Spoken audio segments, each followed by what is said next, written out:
peli na kati ya Congo bandeko désordre ekoti na kati ya Congo bandeko nanga eza pasi na mawa gouvernement telema police telema otalela biso peuple wana biso toya musika totika bandeko na biso totika ba famille bandeko esaka biso pasi tozalaka na bino malgré boza loin des yeux près du cœur gouvernement sala likambo yokela peuple wana mawa bazo vivre li felo maintenant li felo fungwami te bandeko batumbi ndeko mobali bandeko na ngai batumbi ndeko na biso mobali so pe tolo bandeko na biso aza congolais balobi azali kidnapper balobi yemba ngonde bazo ko boma bato balobi justice wana baza peuple za insatisfait na justice na bino bosala nde bozo kanga bato bazo onyokola bato baza ko kidnapper bato baza ko bebisa ku population peuple alembi alobi siko akangi mutu batumbi ye bakangi kuluna batumbi ye bandeko peuple alongwe somo pasi soko eleki somo esilaka bandeko nanga nzala balobi le ventre affamé na point d'oreille nzala soko eleki mutu akosala mabe peuple pa moni ke pasi eleki police bandeko nanga ti bazotumba mutu wana. Est-ce qu'il n'y avait pas des gens qui ta police? Batou bazaki me babengite. Parce que balembi. Population comme kozwa yemoko décision. Tant population zoka décision. Akendaka na l'encontre ya constitution. Peuple tant bana bakoma bana na bana. Ceux qui mama zate papa zate bakomi bana na bana. Ba loi oyo nyoso papa na mama papesaka. Basale la rango li soute. Pona bakomi bana na bana qui sauve. On s'est sauvé. Ndenge moko mboka na biso ekomi. To komi lokola mboka ya bana na bana. Donc lokola te fachi. Ya papa le père akufaki. Bandeko nanga. Président. Oyo nani. Kabila le père akufi. Atiki mboka na mwana.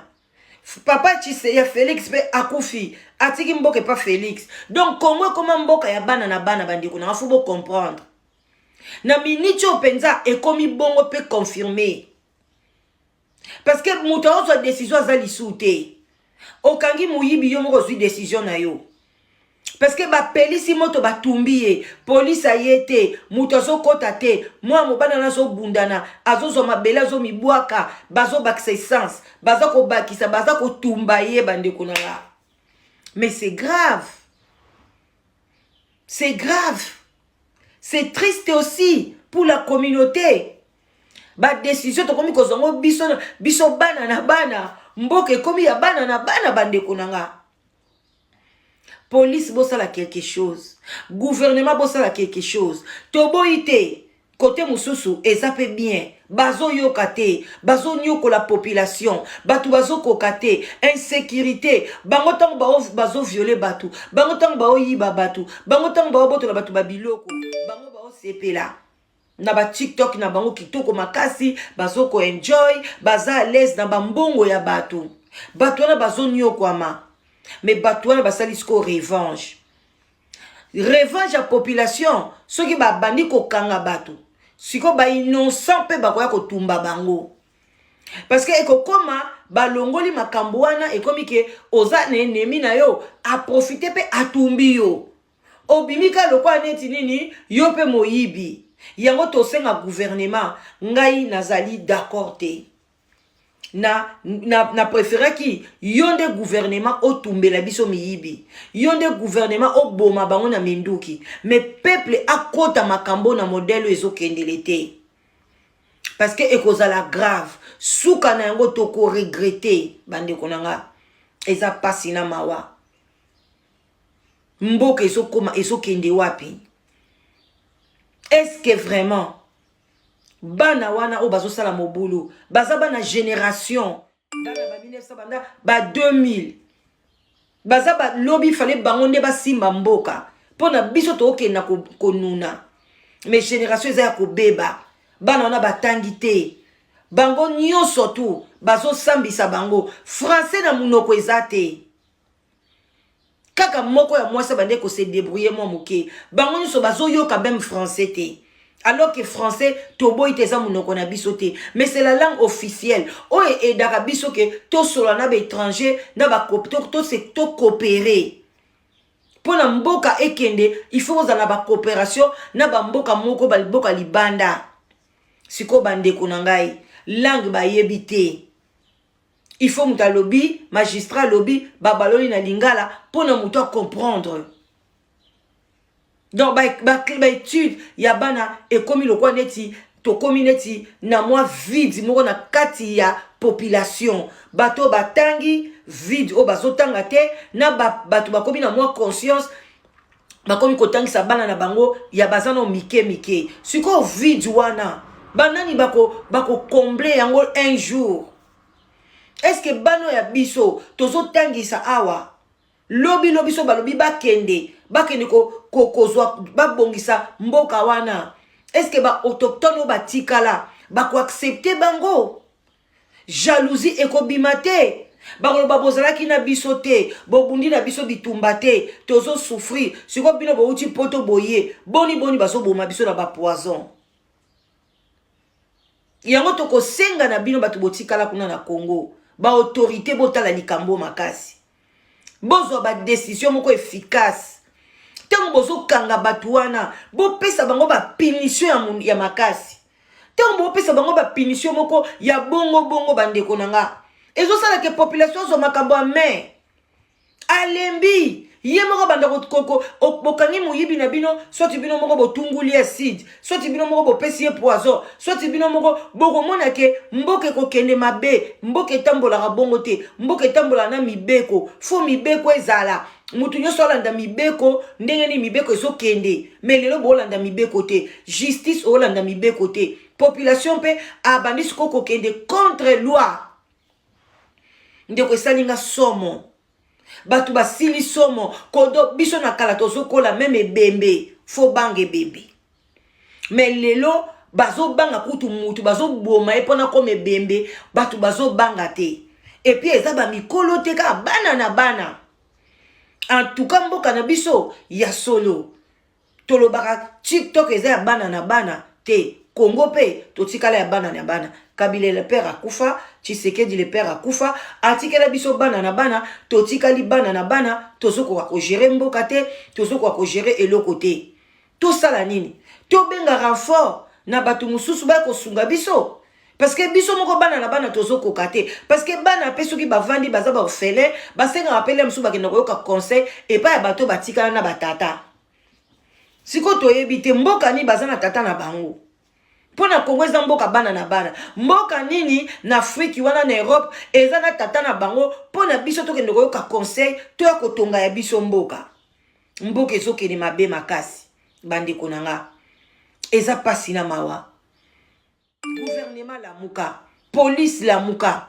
justice bola muka botambusa mboka wana ndenge esengeli ekosunga pe bakoko na bino eko sunga bana ya bana na bino lelo bino bozomona boza bien mais boyebi lobi na bino te biso pe tozaka na bapapa ya malamu bapapa ya mikonzi tozaka pe na ba généraux ba capitaine tozaka na bandeko mais tala lelo tokomi na souffrance parce que bango pe batongaki bien te siko lelo be biso tozobebisa makasi siko lobi na biso bakoko na biso bana na biso baosuka wapi totala to se limitaka kaka na biso te yaya ko se limitaka na yo moko te même olingo sala mabe moko boye ko se limitaka na yo moko te tala ke na pe na bana tango obebisa eloko moko boye obebisa nzela ozobebisa esika obebisa ndaku tala ke lelo nsima na nga pe bato baozwa ndaku wana baosuka wapi bandeko na nga wana mama leki na bino la danoise olingi po landanga na mulai landanga na YouTube na nga sous les baobas la danoise soko betika sous les baobas la danoise